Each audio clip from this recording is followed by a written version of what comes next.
అందరికీ నమస్కారం. నా పేరు విజయలక్ష్మి భాస్కర్. ప్రతిలిపిలో ఇంతకు ముందే విజయలక్ష్మి కమ్మరి అనే ప్రొఫైల్‌లో 900కు పైగా రచనలు పొందుపరచడం జరిగింది. ఎవరికైనా పాటలు పాడాలన్నా, రాయాలన్నా, కథలు కావాలన్నా షార్ట్ ఫిల్మ్‌కి నేను అందివ్వగలను. నన్ను సంప్రదించగలరు దయచేసి. నా నంబర్ వచ్చేసి 8500439121. ఇంకా మన కథలోకి వస్తే, కథ పేరు వచ్చేసి 'నేటి భార్య'.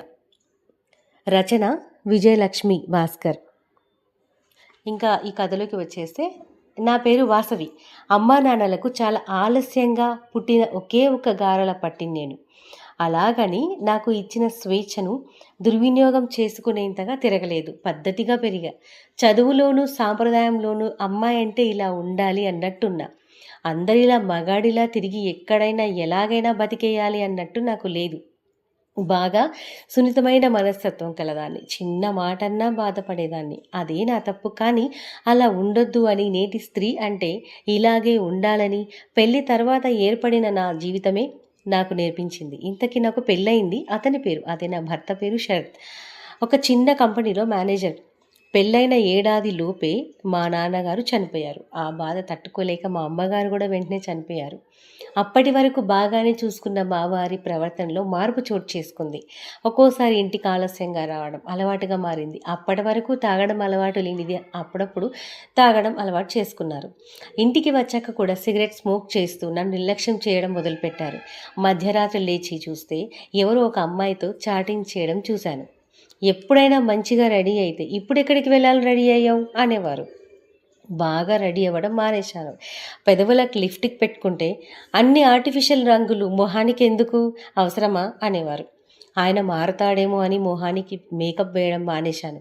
చేతిలో ఎప్పుడైనా ఫోన్ పట్టుకుంటే, "నువ్వేమైనా బిజినెస్ చేస్తున్నావా? ఉద్యోగం చేస్తున్నావా? ఇంట్లో ఉండే భార్యలా ఉండలేవా?" అని కసురుకోవడం మొదలుపెట్టారు. తనకి నచ్చినట్టుగా నన్ను చూస్తాడేమో అనుకుని ఫోన్ పూర్తిగా వాడడం మానేసి, తన రాక కోసమే, తన మాట కోసమే ఎదురు చూస్తూ ఉండేదాన్ని.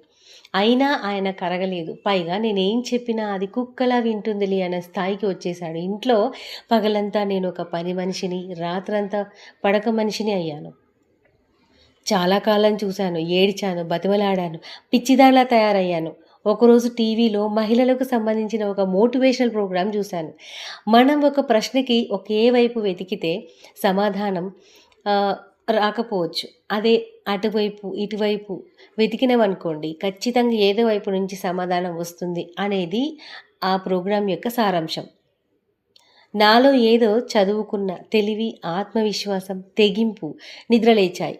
మనసును పక్కన పెట్టి మెదడుతో ఆలోచించడం ప్రారంభించా. కొన్ని నిమిషాల తర్వాత ఒక దృఢమైన నిర్ణయానికి వచ్చి, దానిని అమలు చేయడానికి నన్ను నేనే మోటివేట్ చేసుకున్నా. ఆ రోజు సాయంత్రం ఎప్పటిలా ఆయన ఆఫీస్ నుంచి రాగానే కాఫీ తెచ్చి ఇవ్వకుండా నా డిగ్రీ సర్టిఫికేట్స్ ముందేసుకొని కూర్చున్నా. ఆయన వచ్చి చాలా సేపయిందేమో. నేను పట్టించుకోకుండా ఉన్నందుకు తానే వెళ్ళి కాఫీ కలుపుకొని తాగారు. రాత్రి భోజనం టేబుల్‌పై పెట్టేసి వెళ్ళి ఫోన్‌లో మాట్లాడుతున్నా. "ఆ! ఆ! అవునవును. Thank you Teja. నీ మేలు మర్చిపోలేను. Yeah! Sure. First month salary రాగానే నీకు తాజ్ హోటల్‌లో పార్టీ ఇస్తాను. ఓకే. బాయ్" అని ఫోన్‌లో మాట్లాడుతున్నాను. ఆయన తినేవాడు కాస్త లేచి వెళ్ళి ఖాళీ కడుపుతో పడుకున్నారు. నేనవేవి పట్టనట్టు వచ్చి కడుపు నిండా తిని వెళ్ళి కింద పడుకున్నా. కానీ ఏ అర్ధరాత్రి లేచో, ఆకలి తట్టుకోలేకనో ఆయన తినేశారు. పొద్దున్నే చూస్తే మిగిలిన అన్నం లేదు. తినేసిన మరో ప్లేట్ అక్కడ ఉంది. మరుసటి రోజు ఆయన కన్నా ముందు లేచి చాలా అందంగా రెడీ అయ్యి, నెయిల్ పాలిష్, పెదవులకు లిప్‌స్టిక్ వేసుకొని చూసేవారికి కళ్ళు చెదిరేలా రెడీ అయ్యాను. చేతిలో సర్టిఫికేట్స్‌తో హ్యాండ్ బ్యాగ్ వేసుకొని బయటికి వెళ్తుంటే, "ఎక్కడికెళ్తున్నావు?" అన్నారు కసిరినట్టుగా. "ఉద్యోగం వచ్చింది, వెళ్తున్నా" అన్నాను. "కనీసం చెప్పలేదు" అన్నాడాయన. "ఎవరికి చెప్పాలి? నాతో ఎవరు మాట్లాడతారు?" అన్నాను కొంచెం కోపంగా. అలాగే వెళ్ళిపోయాను కూడా బయటికి. ఆయన నన్ను ఆపలేదు. కారణం ఆయనకు తెలుసు. సాయంత్రం వచ్చేసరికి బాగా లేట్ అయింది. వంట కూడా చేయకుండా నిద్రపోయాను. నిజాన్ని నేను క్యాంటీన్‌లో తినేశాను. నేనేదో బాగా వండాను అనుకుని ఆయన ఆకలితో వచ్చి రాగానే గిన్నెలు చూస్తే అన్నీ ఖాళీగా ఉన్నాయి. చేసే ఓపిక లేదు. అలసిపోయాను. ఎలాగో ఈ ఇంటిని పట్టించుకోకుండా ఉంటారు. వంట మాత్రం ఎందుకు?